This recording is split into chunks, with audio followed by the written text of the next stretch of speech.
ব্যবস্থা করা হয়েছে।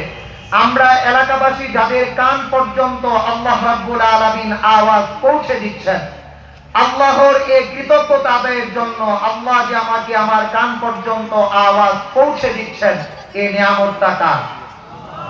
আওয়াজ করে বলেন কার? আপনাদের এই সমাজে কানে শ্রবণ করে না, কানে শুনতে পায় না এমন একটা মানুষও নাই। কথা কোন নাকি? জবান দ্বারা কথা বলতে পারে না এমন একজন মানুষও নাই। কথা বলে, পা নাই, হাঁটতে পারে না এমন মানুষ নাই। হে প্রিয় ভাইয়েরা আমার, আল্লাহ আমাদেরকে অবসর সময় দান করেছেন, আল্লাহ আমাদেরকে দেখার শক্তি দিয়েছেন, আল্লাহ আমাদেরকে শ্রবণের শক্তি দিয়েছেন, আল্লাহ আমাদেরকে হাঁটার শক্তি দিয়েছেন। এই সময়টা আপনাকে আমাকে অবসর রেখেছেন। পারতেন আল্লাহ আপনাকে আমাকে জেলখানায় রাখতেন, পারতেন কি পারতেন না? হাসপাতালে রাখতে পারতেন কি পারতেন না? এই সময় আমি আপনি কবরে থাকতাম, পারতেন কি পারতেন না? আল্লাহ এই অনুগ্রহ আমাদের যাদেরকে করেছেন, আল্লাহর ওয়াস্তে আপনাদের পায়ে হাত রেখে বলছি, আল্লাহর কাছে রাগান্নের পাত্র হবেন না। আল্লাহ যেন আমার আপনার প্রতি ক্রোধান্বিত না হন, রাগান্বিত না হন। আল্লাহ যে সকল বান্দার প্রতি কষ্ট পান, ওই তালিকায় যেন আমার আপনার নামটা চলে না যায়। আল্লাহর নিয়ামতের যেন অকৃতজ্ঞতা আদায় না করি। এজন্য প্রিয় ভাইয়েরা আমার, আল্লাহ আমাকে আপনাকে যেন অর্ধঙ্গ না বানান, প্যারালাইজকে আক্রান্ত না করেন, ক্যান্সার না দেন, আমাকে যেন ডায়াবেটিস না দেন, নানা প্রকার জটিল কঠিন রুগ্ন অবস্থা থেকে আমাকে যেন সুস্থতা দান করেন। এটা আমরা চাই কি চাই না?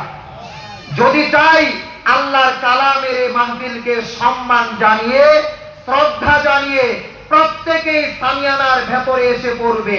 যাদের হৃদয়ের ভেতরে ইমানের স্পিরিট যতটুকু, তারা তত দ্রুত সামিয়ানার ভেতরে প্রবেশ করবে। জোরে বলেন ঠিক কিনা? দোকানপাটে যারা আছেন, চা পান খেয়ে দোকানপাটে আড্ডা না দিয়ে আপনারা সবাই সামিয়ানার ভেতরে আসুন। মহিলা মা বোনেরা, দোকানপাট এটা মেলা বসানোর জন্য দেয়া হয় নাই।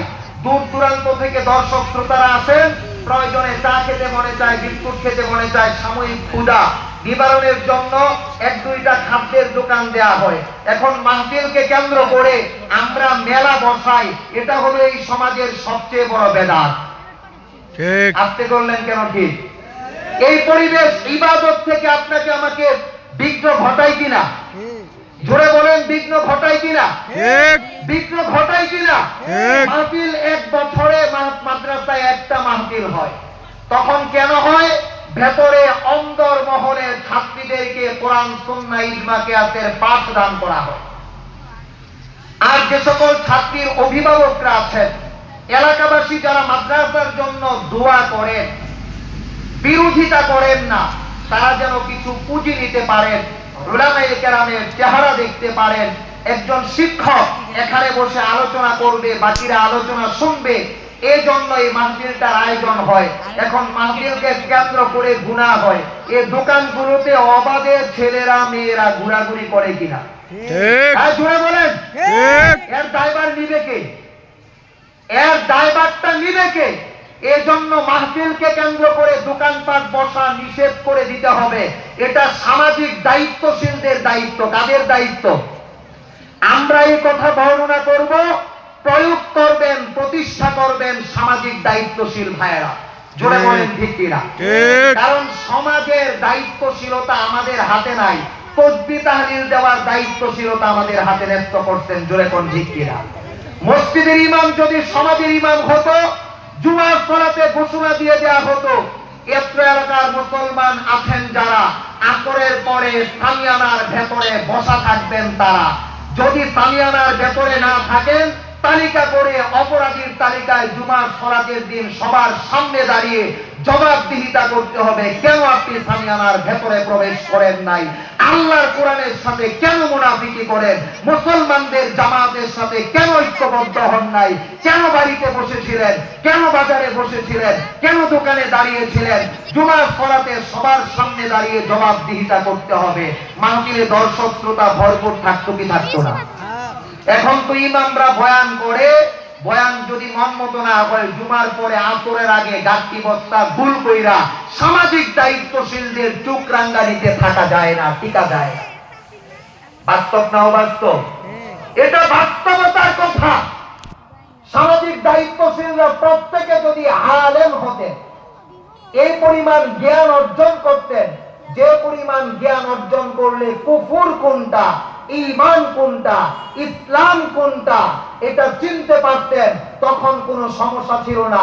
তারা সালিসের মধ্যেও নেতৃত্ব দিতেন, জুমার সালাতে মিম্বরের মধ্যেও নেতৃত্ব দিতেন। জোরে বলেন ঠিক কিনা?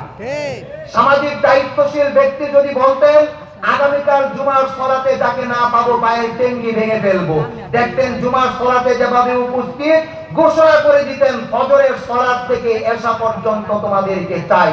যদি তোমরা কোথাও যাও ছুটি নিয়ে যাইবা, আমি ওই মহল্লার মসজিদে নামাজ আদায় করেছি। এই জবাবদিহিতা যদি সামাজিক দায়িত্বশীলরা করতেন, প্রত্যেক মানুষ পরিপূর্ণরূপে নামাজি হয়ে যাইত। জোরে বলেন ঠিক কিনা? এখন আমরা কথা বলি, তারা দূরে যায় তালি দেয়, দেখ মৌলবী আজকে মারছে কি। মৌলবী কথা কইছে কোরআন হাদিস থেকে, এটা সামাজিক দায়িত্বশীলের কাঁধে লেগে গেল। এই দোষের সাথে তিনি জর্জরিত, তিনি ব্ল্যাকমেল করলেন। কিভাবে? উনি তো রাজনৈতিক কথা বলেন। এমন আওয়াজ উঠে কি উঠে না? হে প্রিয় ভাইয়েরা আমার, আমাদের পেছনে গোটা বিশ্বের মুসলিম মানুষরা আমাদের পেছনে নামাজ আদায় করে কি করে না?